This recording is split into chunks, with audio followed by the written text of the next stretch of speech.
Presidenta de la Asociación de Alumnos y Amigos de la Universidad de la Experiencia, Carmen Martínez, Junta Directiva de ALUEX, María González Moya, nuestra conferenciante de hoy. Señoras, señores, muy buenas tardes, bienvenidos a todos a la ya 15ª de las conferencias organizadas por ALUEX dentro de su ciclo de conferencias La cultura, nuestro patrimonio. La pasada semana, de manos del catedrático en Filología Francesa, Juan Bravo, nos adentrábamos en el ámbito de la literatura y descubríamos la genialidad, no solo literaria, sino también personal, de Camilo José Cela en el centenario de su nacimiento. Hoy, bajo la tutela de la catedrática de griego y directora de teatro, María González Moya, descubriremos a un William Shakespeare diferente, o así al menos se intuye en el título elegido por la conferenciante: Shakespeare, el genio que sabía poco latín y menos griego, pero que, según apuntaba María González, de sus 40 obras atribuidas, 12 de ellas toman de Grecia y de Roma la ambientación y los personajes. Si el título no es pura ironía, ahora nos lo dirán, veremos cómo en una época en la que no existía ese acceso a Internet y a otras fuentes de información, pues veremos cómo se las apañaba el gran genio de la literatura universal. Les voy a presentar de manera muy breve a nuestra conferenciante. María González Moya nació en Granada en 1961.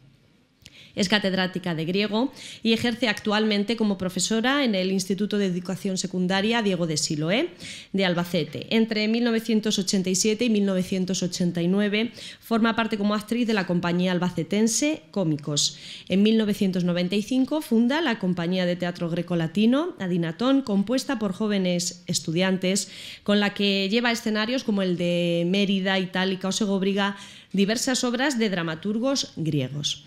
Ha impartido durante varios cursos la asignatura Géneros Dramáticos, enmarcada dentro del programa de la Universidad de la Experiencia en la Universidad Popular de Albacete, y con ALUEX también ha impartido numerosos cursos y charlas que han suscitado un enorme interés.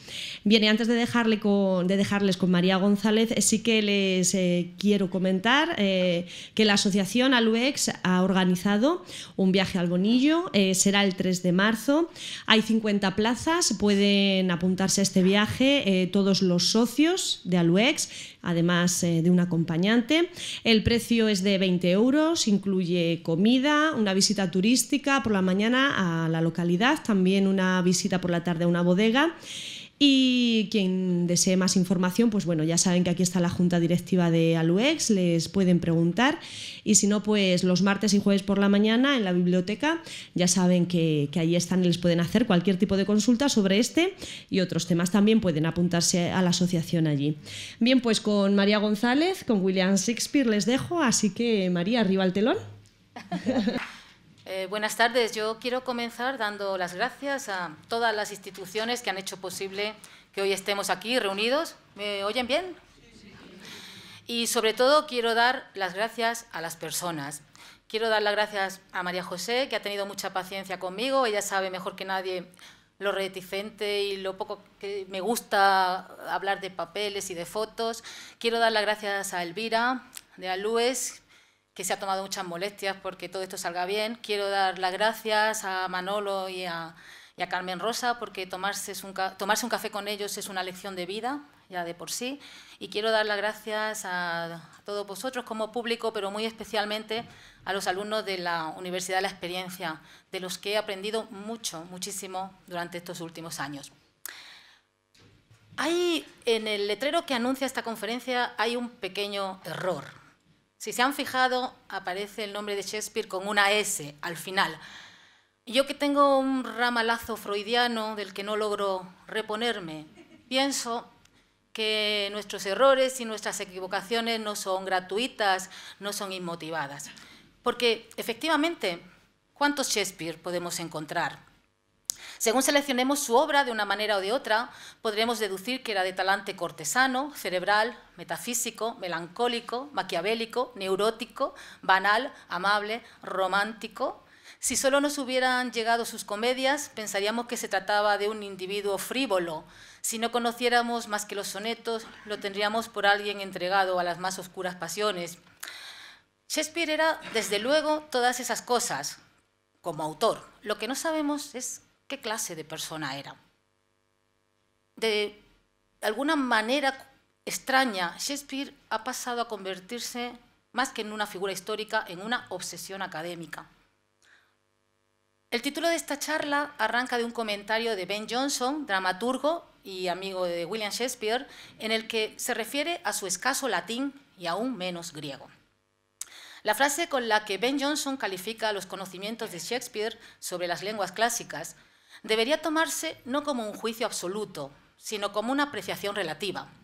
Jonson quería decir simplemente que Shakespeare sabía menos latín y muchísimo menos griego con relación a lo que sabía él, con lo cual podría ser aún un letrado muy razonable. Todo cuanto sabemos de William Shakespeare se reduce a un exiguo puñado de datos. Nació en Stratford-upon-Avon en 1564, tuvo una familia allí, viajó a Londres, se convirtió en actor y autor, regresó a Stratford, hizo un testamento y murió. Toda biografía de Shakespeare consiste en un 5% de hechos probados y en un 95% de conjeturas. Así pues, como comprenderán, resulta muy difícil, ante la carencia de datos, establecer con total seguridad qué tipo de educación recibió Shakespeare. Se suele dar por sentado que gozó de una sólida educación en un colegio local, en el King's New School, situado en el edificio del ayuntamiento.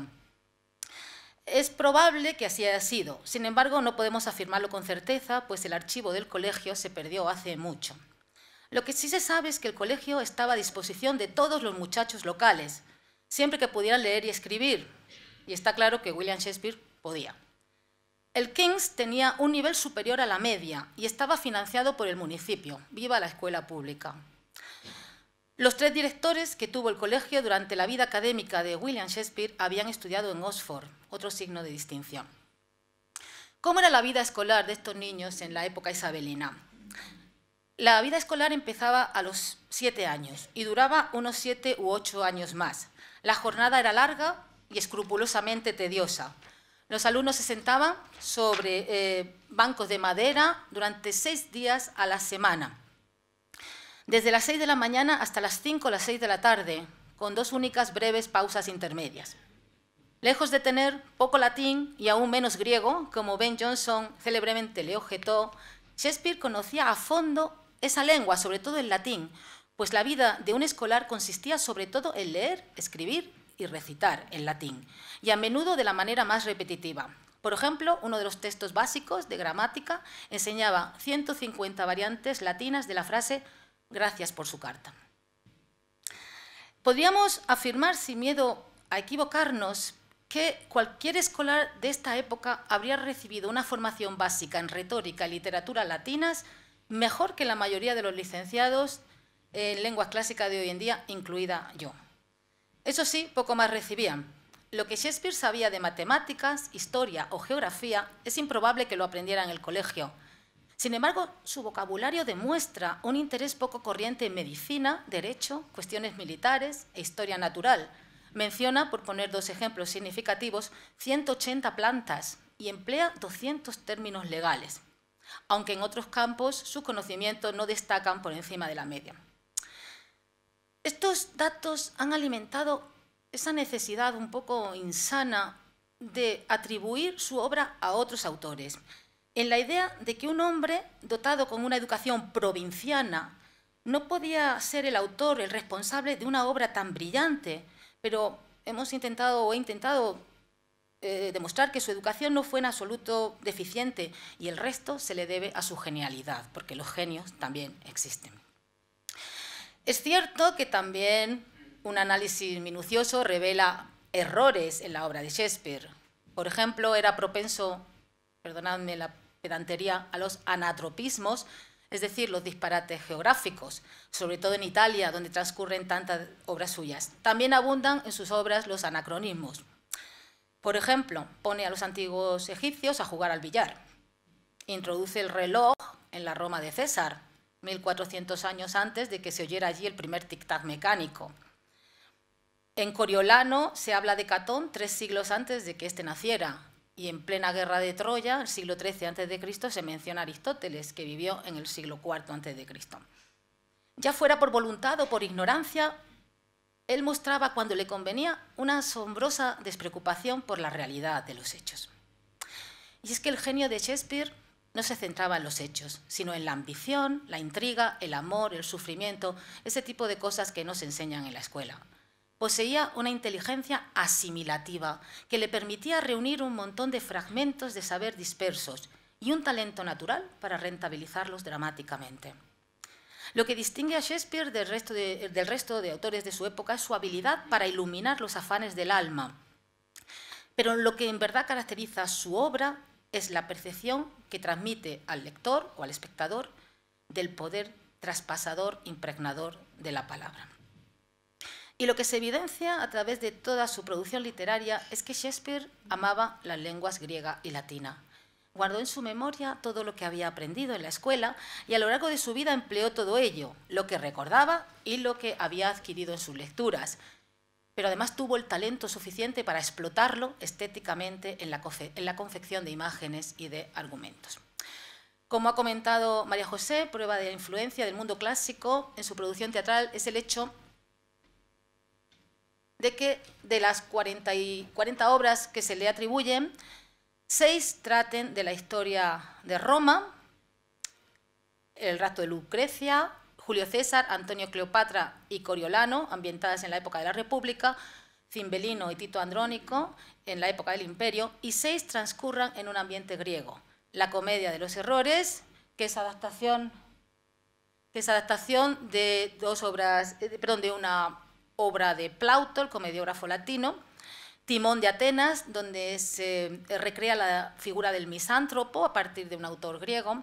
Otras 3 transcurren en el pasado del mito, Venus y Adonis, Troilo y Crésida, El sueño de la noche de verano y la última, Pericles, que es una refundición de una novela griega tardía. Que existía familiaridad de Shakespeare con los grandes autores de la literatura griega y latina es indiscutible. Lo que resulta más difícil establecer es a través de qué medios se manifiesta la presencia de lo clásico en su obra. Si es a través de una lectura en su lengua original, directa, en latín, de los textos, probablemente dificultosa en griego, pero aceptable, ¿por qué no?, en latín, o bien a través de las traducciones al inglés. Esa es una tarea que excede los objetivos de esta charla, en la que preferiremos centrarnos en disfrutar de una selección de pasajes interesantes antes que en agotarnos en una erudición inútil. Entre tanta incógnita como envuelve la figura de Shakespeare, que afecta incluso a su misma existencia, parece estéril empeñarse en descubrir para cada ocasión en que la utiliza, si la fuente procede de una primera o de una segunda mano. Los 3 autores clásicos que mejor parece haber conocido Shakespeare son Ovidio, Séneca, autor latino de origen cordobés, y el griego Plutarco. De Virgilio tomó pensamientos aislados y metáforas a veces de gran belleza. En Tito Livio, junto a Ovidio, se encuentra la inspiración de su poema, La violación de Lucrecia. En la Comedia de los Errores toma prestada una trama sencilla pero muy eficaz de Plauto, el comediógrafo latino. 2 gemelos que jamás se han visto coinciden en el mismo sitio al mismo tiempo. Y eleva exponencialmente su potencial cómico, proporcionándole 2 sirvientes, también gemelos, que tampoco saben de la existencia del otro. Y Troilo y Crésida presupone un conocimiento directo o indirecto de la Ilíada de Homero. Es interesante anotar que cuando Shakespeare escribió La violación de Lucrecia, en torno a 1594, ni los fastos de Ovidio, ni la obra de Tito Livio había sido traducida al inglés, lo cual supone que Shakespeare tuvo que leer en latín original estas obras. Pero el autor clásico favorito de Shakespeare fue Ovidio. En un estudio sobre literatura contemporánea publicado en 1598, todavía vivo Shakespeare, Francis Mears decía: así como se creía que el alma de Euforbo, que es un guerrero troyano, vivía en Pitágoras, así la dulce e ingeniosa alma de Ovidio vive en Shakespeare, poeta de lengua de miel. Las alusiones de Shakespeare al mundo clásico son naturales, no son adornos retóricos para mostrar erudición. Muchos de sus personajes, incluso en aquellas obras no directamente relacionadas con la Roma y Grecia antiguas, echan mano de reminiscencias clásicas para enaltecer la gracia y la emoción de sus palabras. Shakespeare era un hombre más de acción que de libros. En ese sentido, mucho menos erudito que algunos de sus contemporáneos, como Milton o Ben Jonson. El mundo de los libros significaba para él bien poco, a no ser que pudiera traducir ese mundo en términos vivos y humanos. Por eso las imágenes clásicas que para Shakespeare se desprenden de los libros se convierten en cosas reales, como animales, colores, estrellas, sentimientos, y están empleadas de manera tan cautivadora que demuestran que la cultura clásica era para él un espectáculo no menos vívido que la realidad que lo rodeaba. La mayor parte de los escritos de William Shakespeare son la quinta esencia de lo inglés, es cierto. Pocos poetas han expresado el carácter, el habla, las canciones de su pueblo, sus virtudes, sus locuras y defectos, y aún su apariencia física con tanta sensibilidad y penetración. Pero por encima de todo hay a cada paso en los dramas de Shakespeare imágenes y referencias griegas y romanas, que todo lo penetran, alusiones que a veces son superficiales, pero que casi siempre producen un efecto incomparable. Y a mí me gustaría realizar ahora un pequeño paseo y recoger algunos fragmentos donde se muestra esto que acabo de contarles. Vamos a seleccionar algunos fragmentos dispersos en algunas de sus obras. Por ejemplo, la más tierna doncella de toda la producción shakespeariana, Julieta, cuando espera su noche de bodas, deseando que llegue la oscuridad para reunirse con su amado, conjura al sol a precipitarse en una carrera apresurada hacia Poniente, a pesar del riesgo de cataclismo cósmico que ello supondría. Y como la expresión de ese deseo resultaría inapropiada en una joven virginal, la enmascara en la imagen de Faetón, el hijo del sol, que incapaz de dominar los caballos que tiraban del carro de fuego de su padre, hace que se desboquen y a punto está de provocar una catástrofe si la intervención de Zeus no lo evita fulminándole con su rayo. Estas son las palabras de Julieta. Corred, corred con ígneos pies corceles hasta el hogar de Apolo. Si un cochero, cual Faetón, al ocaso os espoleara, al punto acarrearía oscura noche. En Trabajos de amor perdidos, una obra muy desconocida pero encantadora de Shakespeare, hay un discurso sobre el amor a cargo del personaje de Berowne y está repleto de exquisitas alusiones clásicas.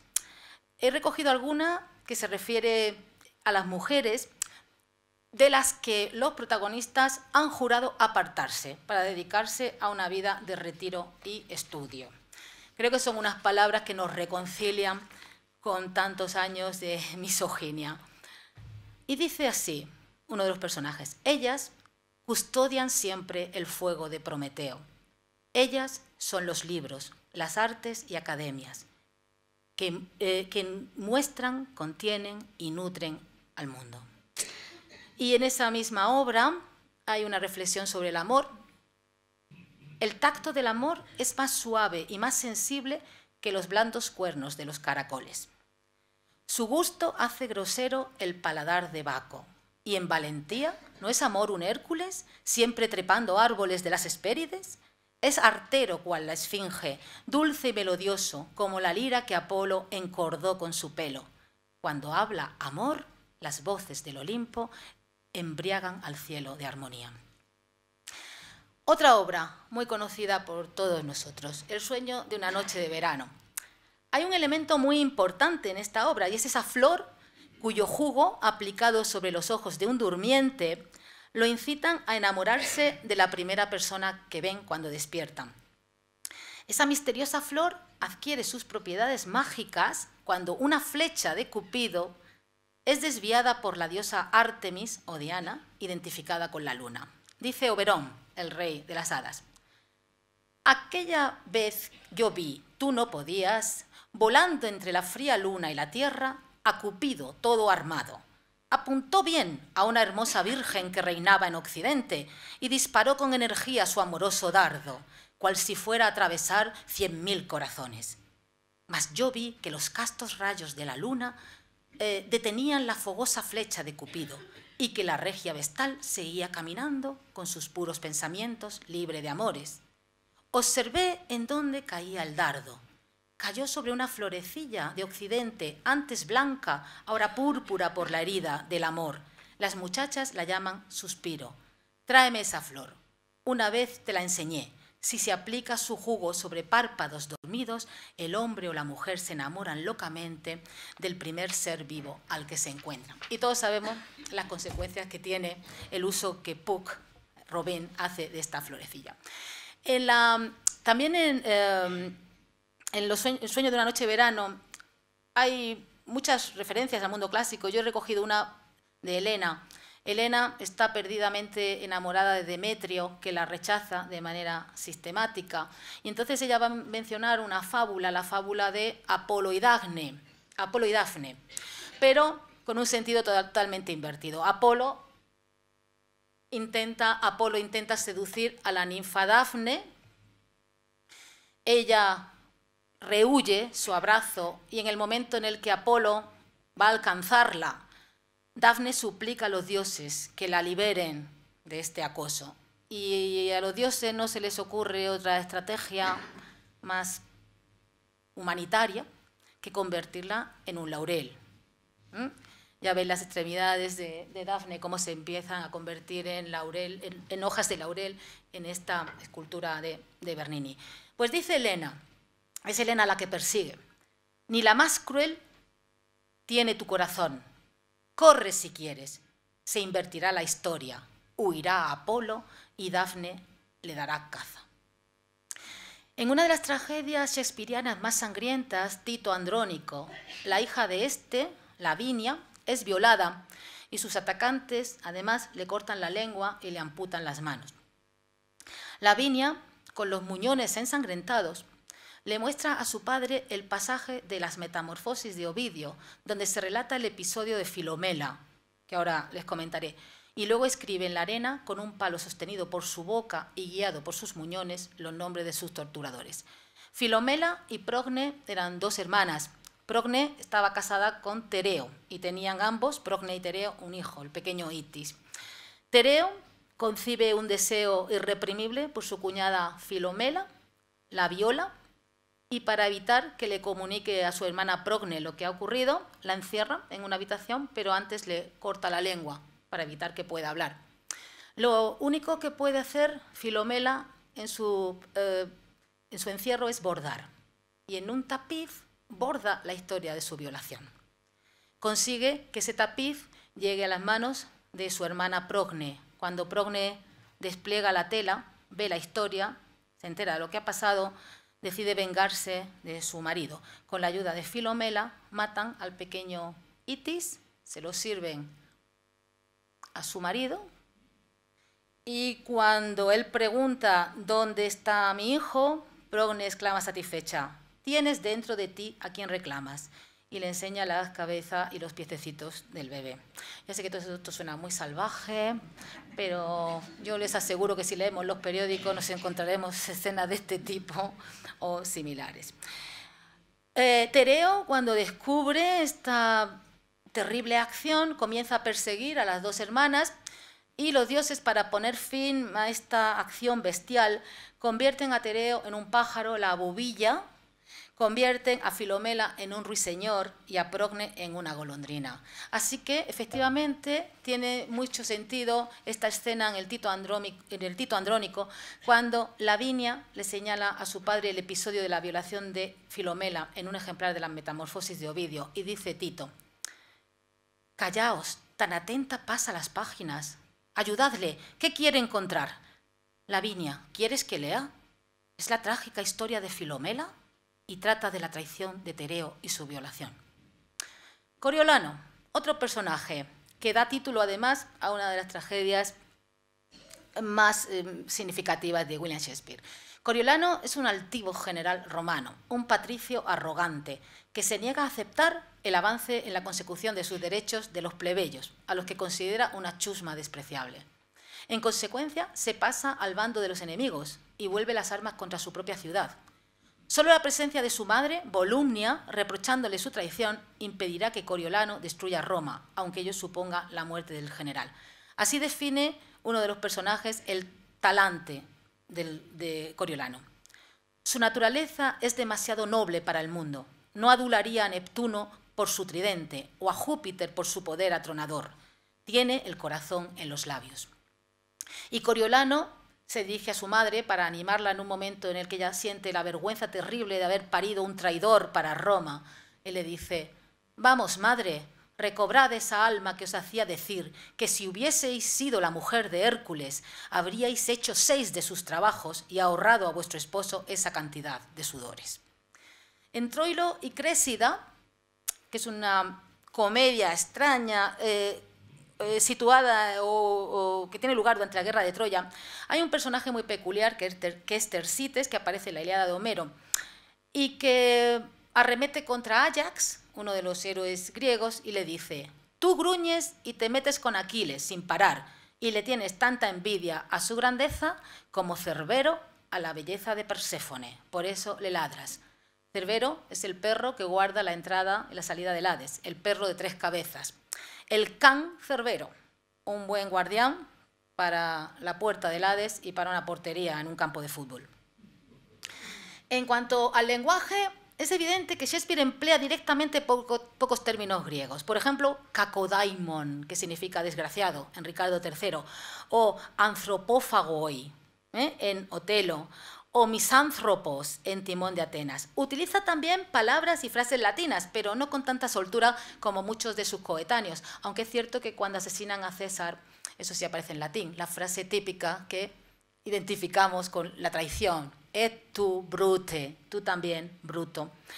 Bien, incluso estas citas en latín, en un latín que me van a permitir calificar como macarrónico, son empleadas como una herramienta de comicidad en boca de un maestro de escuela, Holofernes, durante un episodio de caza en la obra Trabajos de amor perdidos. Y aún es más cómico cuando Holofernes se traduce a sí mismo del latín. Aquí están las palabras que va a utilizar en su discurso: sanguis, por sangre, coelo, por cielo, terra, aut credo, no creo, in via, por vía de, facere, ostentare, y vis coctus, que es una palabra muy curiosa. Vis coctus significa 2 veces cocido, de ahí viene la palabra bizcocho, una técnica de amasado y de cocido de una masa, de un material de comida gastronómico. Vis coctus significa 2 veces cocido y se puede aplicar a la persona necia que tiene secas las entendederas ya. A mí se me ocurre un término muy semejante que emplean nuestros hijos, nietos, alumnos, eso de estás empanado. Digamos que es un símil gastronómico que me recuerda un poco a esto. En la conversación, bueno, la he puesto aquí, está muy pequeña la letra, yo voy a intentar leerla. Holofernes. El ciervo estaba, como sabéis, nadando en sanguis, maduro cual pera de agua que cuelga semejante una joya de una oreja de coelo, esto es, del cielo, el firmamento, la bóveda celeste, y que enseguida cae cual fruto silvestre sobre la faz de terra, la tierra, el suelo, el terreno. Dice Nathaniel: ¿en verdad, maese Holofernes, usáis los epítetos con tan dulce variedad como corresponde, cuando menos a un erudito?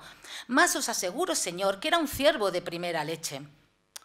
Ser Nathaniel, aut credo, dice Simplicio. No era un aut credo, sino un cervatillo. Holofernes. Vaya interrupción barbárica, y no obstante, también una especie de inducción, digamos, in via, por vía de exégesis, o facere, digamos, para dar réplica, o bien ostentare, para mostrar, digamos, una inclinación acorde con su estilo inelegante, ignorante, inapropiado, inexperto, o mejor dicho, iletrado, o mejor que mejor dicho, inculto. Pues toma mi aut credo por un ciervo. Simplicio decía que no era un aut credo, sino un cervatillo. Holofernes. Vis coctus. Doble simplismo. Ay, monstruo de la ignorancia, cuán deforme es tu apariencia. La palabra romano, que se emplea mucho en una tragedia como Julio César, aparece cargada siempre con una connotación de valores morales que implican la constancia, la fidelidad, la perseverancia, la autodisciplina, el respeto por la tradición, el sentido del honor. Por ejemplo, aparece en Hamlet. Horacio le dice a Hamlet, Horacio, el amigo de Hamlet, le dice: yo soy más un antiguo romano que un danés. En el momento en el que Hamlet va a apurar el veneno con el que dará fin a su vida y le pide a Horacio que sea él el encargado de contar la verdad a las generaciones venideras. Dice Hamlet: tú que vivirás, refiere la verdad y los motivos de mi conducta a quien los ignora. Y contesta Horacio: ¿vivir? No lo creáis. Yo tengo alma romana y aún ha quedado aquí parte del veneno, decidido a compartir el destino final con Horacio.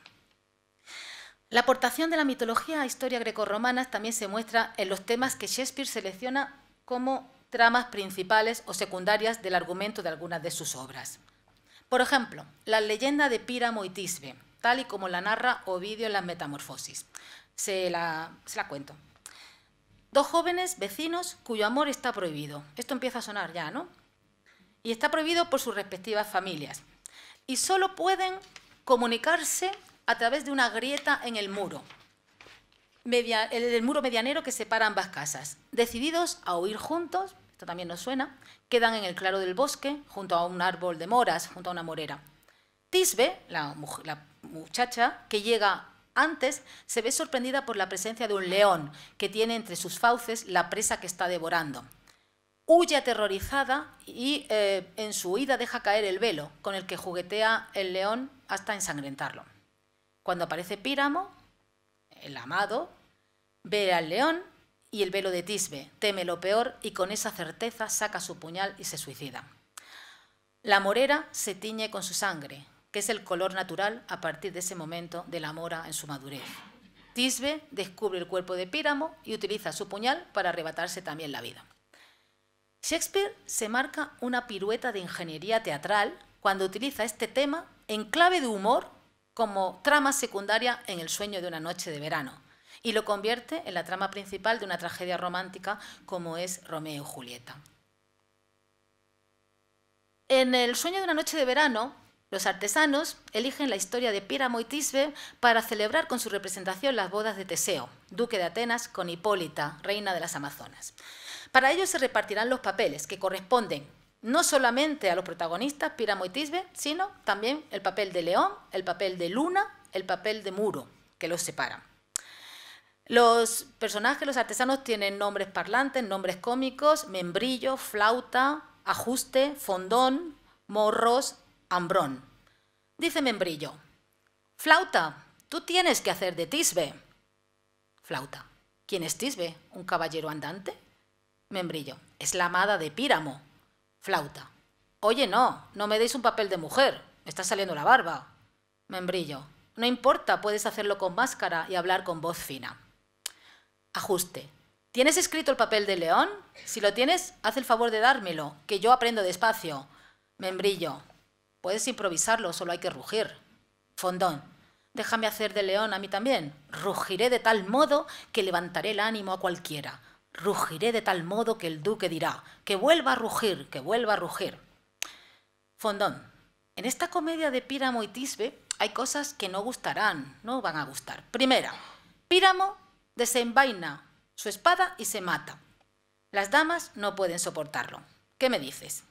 Morros: diantre, es para temerlo. Hambrón: al final tendremos que quitar las muertes.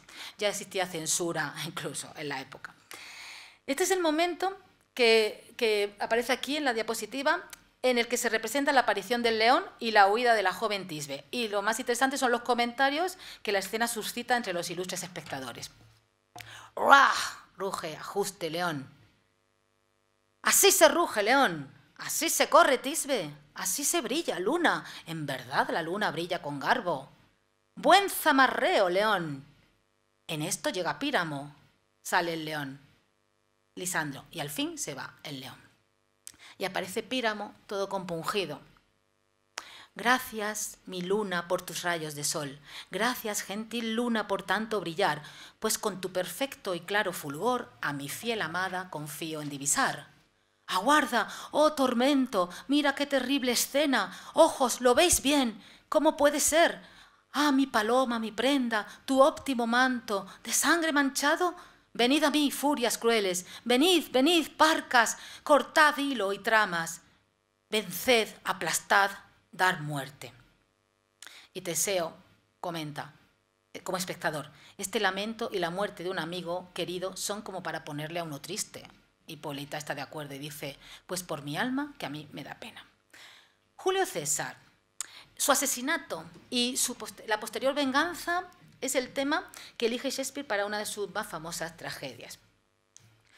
En este tema, Shakespeare sigue la traducción de Plutarco, el autor griego, pero por supuesto no lo leyó en griego original, sino a través de la traducción de North. Sin embargo, pasa olímpicamente de las hazañas más conocidas de Shakespeare, de Julio César, la conquista de la Galia, el cruce del Rubicón, no menciona su alianza con Pompeyo Craso, el triunvirato, sino que se centra en los acontecimientos que tienen lugar el día antes de su muerte y el mismo día de su muerte. Nos dice Plutarco, y este es el original griego, refiriéndose a Casio. Casio es el que organiza la conspiración que va a acabar con la vida de Julio César, al que consideran una amenaza para la República. Dice acerca de Casio, nuestro autor griego, Plutarco: no en vano César sospechaba de él, y en cierta ocasión le dijo a sus amigos: ¿qué os parece que se trae Casio entre manos? Porque a mí su palidez excesiva no me gusta nada. Se cuenta asimismo que cuando llegaron a sus oídos acusaciones contra Antonio y Dolabella, en el sentido de que tramaban revolución, dijo: no es de esos individuos gruesos y melenudos de los que tengo miedo, sino más bien de esos otros pálidos y flacos, aludiendo a Casio y Bruto. ¿Cómo transforma Shakespeare este comentario que aparece en Plutarco? Dice César, el César de Shakespeare: rodéame de hombres gruesos, de poca cabeza y que de noche duerman bien. He allí a Casio, con su figura extenuada y hambrienta. Piensa demasiado, semejantes hombres son peligrosos. Le quisiera más grueso, pero no le temo. Y sin embargo, si mi nombre fuera asequible al temor, no sé de hombre alguno a quien evitase tan pronto como ese enjuto Casio. Lee mucho. Es un gran observador y penetra admirablemente en los motivos de las acciones humanas. Él no es amigo de espectáculos como tú, Marco Antonio, ni oye música, rara vez sonríe, y si lo hace es de manera que parece mofarse de sí mismo y desdeñar su humor que pudo impulsarle a sonreír a cosa alguna. Tales hombres no sosiegan jamás, mientras ven a alguno más grande que ellos, y son por lo tanto peligrosísimos. Te digo más bien lo que es de temer, no lo que yo tema, pues yo siempre soy César. He puesto esta imagen y a muchos pues, les ha recordado el magnífico Julio César de Mankiewicz con ese Marlon Brando espectacular de Marco Antonio.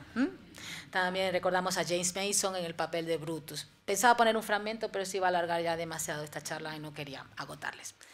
Hay otra anécdota que tiene lugar la noche antes de que César sea asesinado.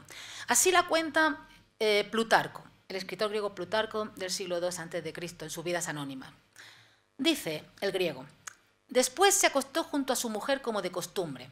De repente todas las puertas y ventanas de la habitación se abrieron de par en par y al mismo tiempo, y César, turbado tanto por el ruido como por la intensa luz que despedía la luna, se dio cuenta de que Calpurnia, su mujer, profundamente dormida, pronunciaba en sueños palabras ininteligibles y emitía gemidos inarticulados. Y es que soñaba que lloraba a su marido, al que tenía entre sus brazos degollado. Esa es la versión de Plutarco. ¿Cómo transforma Shakespeare esto en materia dramática? César: ni los cielos ni la tierra han estado en paz esta noche. 3 veces ha gritado en sueños Calpurnia: ¡socorro! ¡Asesinan a César! Calpurnia: ¿qué intentáis, César? ¿Pensáis salir? Hoy no os moveréis de casa. César: César saldrá. Los peligros que me han amenazado no miraron nunca sino mis espaldas. Cuando vieron el rostro de César, se desvanecieron. Calpurnia: César, jamás reparé en presagios, pero ahora me asustan. Cuenta uno de ahí dentro que, aparte de las cosas que hemos visto y oído, los guardias han presenciado prodigios horrendos. Una leona ha parido en medio de la calle y las tumbas se han entreabierto y han vomitado a sus difuntos. Guerreros feroces combaten encolerizados entre las nubes en fila y escuadrones y en exacta formación militar, haciendo lloviznar sangre sobre el Capitolio. Y efectivamente César no escapa a su destino, su muerte destinada al día, las fechas de los idus de marzo, que corresponde al día 15 de marzo. Hay en Julio César una preciosa reflexión sobre la muerte. Los cobardes mueren varias veces antes de expirar. El valiente nunca saborea la muerte sino una sola vez. De todas las maravillas que he oído, lo que mayor asombro me causa es que los hombres tengan miedo, visto que la muerte es un fin necesario, cuando haya de venir, vendrá. Antonio y Cleopatra, otro tema que Shakespeare trató con especial agrado.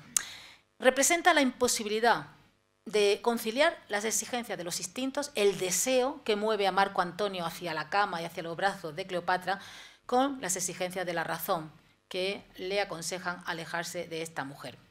Plutarco, de nuevo, el autor griego en el que se basa Shakespeare para escribir esta obra, nos cuenta una anécdota muy curiosa, una anécdota tierna. Dice Plutarco: ya está Marco Antonio y están Cleopatra en Egipto y están en fase previa de tonteo, podríamos decir. Subió mucha gente a las barcas de pescar y cuando Antonio lanzó su caña, Cleopatra ordenó a uno de sus criados que pusiera en su anzuelo un arenque seco del Ponto. Antonio, en cuanto creyó que habían picado, tiró de la caña y uno se puede imaginar la risa que produjo la situación. Entonces dijo Cleopatra: mi general, la caña para los de Faro y los del Cánopo, tu caza deben ser ciudades, reinos y continentes. Y así dramatiza Shakespeare esta escena pequeña, delicada, sin mayor importancia, pero que se convierte, no sé, da un toque, digamos, de ligereza en medio de una tragedia tan densa, tan absolutamente agobiante. Dice la criada, la sirvienta de Cleopatra: lo pasamos muy bien el día en que hicisteis apuestas a quién pescaría más, y que vuestro buzo adhirió al anzuelo de Antonio un pescado salado que sacó del agua con verdadera ilusión. Dice Cleopatra: aquel día, oh qué tiempo aquel, me reí para hacerle perder la paciencia y por la noche me reí para calmársela. Y en la mañana siguiente, antes de la hora nona, le embriagué hasta hacerle meter en la cama. Sobre la belleza de Cleopatra, nos dice Plutarco. Cuentan que en efecto la belleza de Cleopatra no era en sí misma excesivamente exuberante como para subyugar a primera vista, pero su trato tenía un punto irresistible y su belleza, junto con ese atrayente don de palabra y su carácter que envolvía al que la trataba, le proporcionaban una fascinación penetrante como un aguijón. Proporcionaba placer el simple sonido de su voz y su lengua, su lengua, como si fuera un instrumento de múltiples cuerdas, estaba afinado para expresarse en cualquier idioma en el que ella deseara hablar. Como un eco de este encanto indescriptible de Cleopatra, nos dice en la tragedia de Marco Antonio, de Antonio y Cleopatra, Enobarbo, uno de los amigos de Marco Antonio, dice: las demás mujeres sacian los apetitos que ellas mismas alimentan, pero Cleopatra, cuanto más satisface el hambre, más la despierta, pues infunde en las cosas más viles tal atractivo que incluso los santos sacerdotes la bendicen cuando está lujuriosa. Los amores de Venus y Adonis son tratados por Shakespeare en un extenso poema en el que la diosa se muestra insaciable en su acoso frente a un Adonis casi virginal, un joven casi virginal que se resiste a entregarse a ella.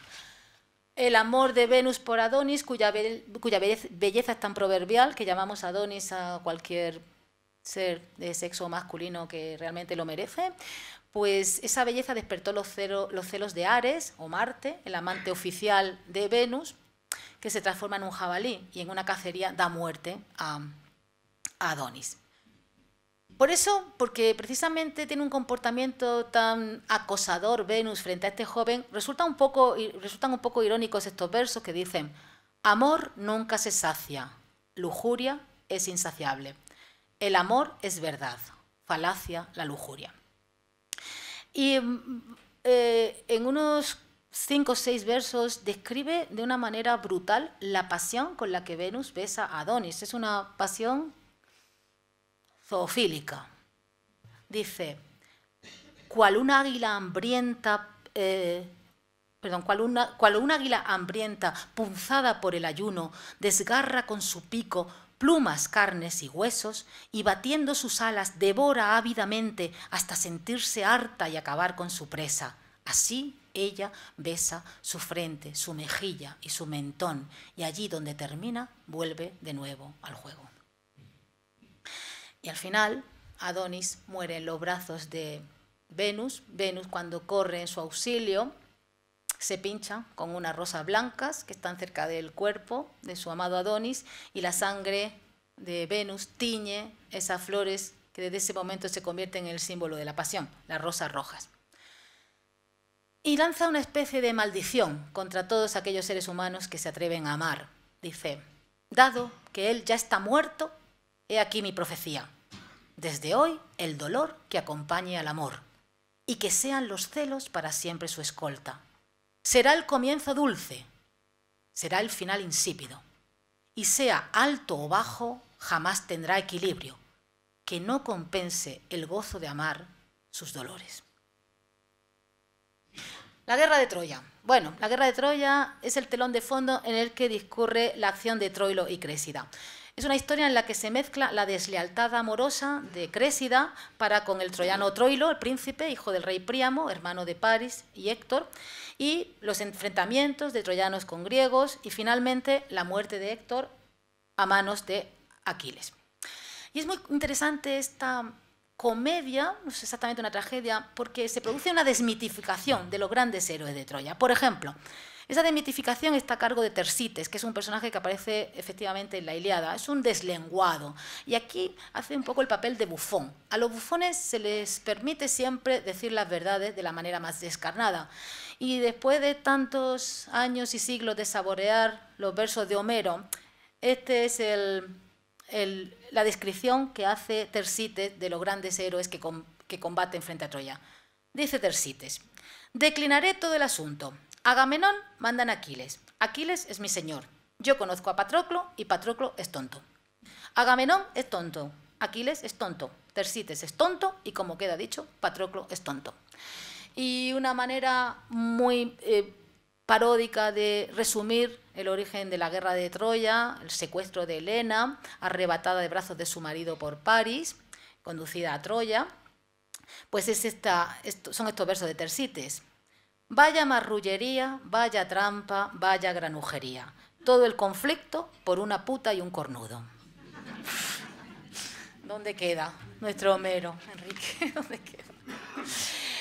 Bueno, y Crésida hace un juramento de fidelidad, que claro que resulta más irónico porque lo va a incumplir el día siguiente. Va a abandonar a Troilo y se va a enamorar de un rival, además en el campo de batalla, de Diomedes.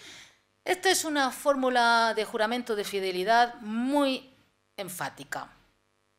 Dice Crésida: si soy falsa o me aparto en un pelo de ser fiel, cuando viejo el tiempo no se acuerde de sí mismo y gotas de agua consuman las piedras de Troya y el olvido ciego devore las ciudades y reinos poderosos se deshagan sin rostro en polvo de la nada, que entonces la memoria, entre cada una de todas las amantes falsas, me acuse a mí de falsedad. Cuando hayan dicho, tan falsa como el aire, agua, viento, arena, como zorra con lechal, lobo con ternero, leopardo con cierva o madrastra con hijo, por clavarla en el blanco de lo falso, que digan, tan falsa como Crésida. Pues sí, señor, tan falsa como Crésida. Así que Troilo, muy enfadado, se dispone a luchar contra Diomedes, el nuevo amor de la traidora Crésida. Y en este discurso breve, invoca de tirada a 4 de los grandes dioses olímpicos. Diomedes lleva un lazo, una cinta, que había pertenecido al propio Troilo y que le había dado Crésida como muestra de amor. Dice Troilo: sí, Ulises, y hasta habrá que proclamarlo en rojos caracteres como el corazón de Marte que Venus inflamó. Jamás amó un joven con un alma tan firme y tan perenne. Escucha, griego, a Crésido la amo en la misma medida en que odio a su Diomedes. La cinta que lleva en el casco es mía, y aunque el yelmo fuese obra de Vulcano, mi espada va a hundirlo. Ni la terrible tromba que los hombres del mar llaman tifón, espesada por el sol omnipotente, aturdirá al desplomarse los oídos de Neptuno con ruido más atronador que el de mi espada al caer sobre Diomedes. La violación de Lucrecia La violación de Lucrecia es un tema de uno de los poemas largos de Shakespeare. Está inspirado, como ya hemos comentado antes, en un texto de Tito Livio y de Ovidio. El malvado Tarquino, hijo del último rey de Roma, seducido por la belleza de la matrona romana Lucrecia y deseando obligarla a romper la fidelidad orgullosa que muestra hacia su marido, en ausencia de éste, se introduce durante la noche en la habitación de ella. Estas son las palabras que definen la excitación y la emoción que siente Tarquino cuando ve durmiendo a su presa.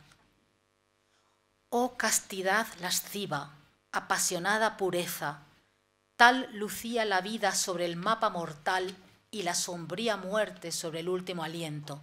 En su tranquilo sueño las dos eran hermosas, como si no existiera rivalidad alguna y la vida y la muerte vivieran hermanadas. Sus senos, como globos de marfil azulados, inmaculados mundos aún sin conquistar, no saben de otro yugo que el de su buen señor, y bajo juramento le eran fidelísimos. Me gustaría cerrar este tema antes de abrir un turno de preguntas y con la intención de no agotar su paciencia, retomando el tema con el que lo hemos iniciado. Efectivamente, la excusa para esta charla eran unas palabras que Ben Jonson dirige a Shakespeare, calificando de alguna manera sus conocimientos de latín y de griego. Sin embargo, esas palabras están insertas en un largo poema que Ben Jonson dedica a Shakespeare en la primera edición, en el primer folio de sus obras, ya muerto el autor, en 1623. Es un poema más extenso y yo creo que leyendo algunos fragmentos ahora todo encaja. Y lo que en apariencia da la impresión de ser un reproche a la falta de capacidad de Shakespeare se convierte en un rendido homenaje. Dice, selecciono algunos versos. Y a pesar de que tú has tenido poco latín y menos griego, de allí yo no tomaría nombres para honrarte, sino que llamaría a los tonantes Esquilo, Eurípides y Sófocles, Pacubio, Accio, aquel de Córdoba ya muerto. Los llamaría nuevamente a la vida para oír el caminar de tu coturno y agitar el escenario. El coturno es un zapato de una plataforma muy alta que utilizaban los actores en el mundo clásico para elevar su estatura y poder ser vistos desde las enormes distancias que tenían los teatros. Sé que no es una comparación quizá muy elegante, pero es un poco como las plataformas de las drag queen, para que se hagan una idea. El coturno es siempre un símbolo que alude al teatro. Dicen otros versos, dulce cisne de Avon, qué visión fuera verte en nuestras aguas aún aparecer y hacer esos vuelos sobre las orillas del Támesis. Mi Shakespeare, levántate. Yo no te alojaré cerca de Chaucer o Spencer o pediré a Beaumont ubicarse un poco más allá para hacerte un lugar. Tú eres un monumento sin sepultura y estarás vivo mientras tu libro perdure y nosotros tengamos imaginación para leer y elogios para otorgar. Muchas gracias. ¿Alguna pregunta? Bueno, voy a formular yo la primera, voy a atreverme. No sé si hay algún autor español que pueda asemejarse en esta gran cantidad de obras que hacen referencias a la literatura grecolatina. ¿Podría haber un símil de Shakespeare con algún escritor español? Yo creo que tan poliédricos no. Tenemos Góngora, Garcilaso, continuas alusiones al mundo clásico, pero lamento decirlo porque me encantaría pensar que en España hay un autor con esa cantidad de registros. Yo creo que en España no. Es cierto que tenemos a Cervantes y que tenemos esta polémica terrible entre los fastos por el cuarto centenario de la muerte de Cervantes, que van muy retrasados en España, mientras que, bueno, en Gran Bretaña ya los actos en conmemoración de Shakespeare se llevan celebrando un tiempo. También es verdad que Shakespeare adaptó una obra de Cervantes, Cardenio. Luego se conocía, probablemente Shakespeare conocía la obra de Cervantes y la admiró hasta el punto de intentar adaptar una obra suya, pero no la conservamos. Me gustaría decir que Cervantes, pero yo creo que sería falso si dijéramos que en Cervantes hay tanta presencia del mundo clásico como hay en Shakespeare. Gracias. De todas formas, también quizá no sea un mérito muy espectacular, porque el latín era una lengua de comunicación tan vehicular y tan frecuente como puede ser el inglés para nosotros. De hecho, la partida de bautismo de Shakespeare está escrita en latín, mientras que los documentos de su defunción ya están escritos en inglés. Voy a hacer un comentario que te hago normalmente. Vale. Tus charlas me parecen cortas siempre. Pues me alegra mucho que me lo digas, porque he sido un poco prolija y temía aburriros. Es difícil el tema. Me alegra que os haya llegado algo de lo que he pretendido transmitiros, ¿no? Bueno, como todavía podemos disponer de unos minutos más, si alguien quiere que se profundice en algo muy en concreto, pues no, María, también hay esa opción. Estoy dispuesta claro. a aceptar críticas, comentarios, aportaciones.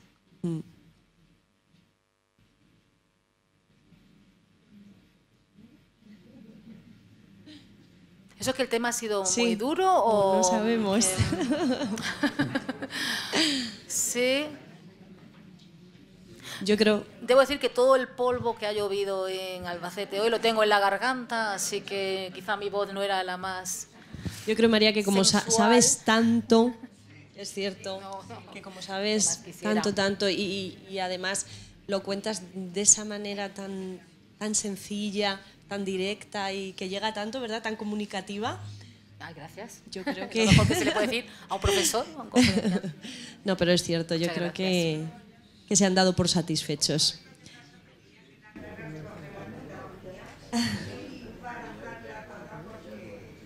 Es curioso porque el otro día en las charlas estas que hemos estado dando sobre mitología y arte, me dijo una señora, lo comentábamos el otro día cuando acabó la charla, me dice: ¿y tú por qué cuentas tantas mentiras?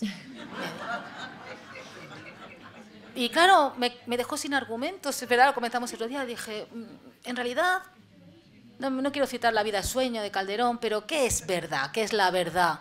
La verdad es lo único que nos hace más felices, más plenos, más conscientes de que estamos vivos. Así que si estas mentiras se convierten en arte, y aquí estamos hablando de Shakespeare y hablaremos de Shakespeare cuando nosotros no seamos ni un recuerdo en la memoria de nuestros bisnietos, se seguirá hablando de Shakespeare, pues yo creo que si es una mentira maravillosa y bendita mentira que nos hace más felices, nos hace sentirnos más vivos. Pero me gustó lo que me dijo, ¿por qué cuentas tantas mentiras? Bueno, pues muchísimas gracias a María. Yo creo que vamos a darle un aplauso. Claro que sí.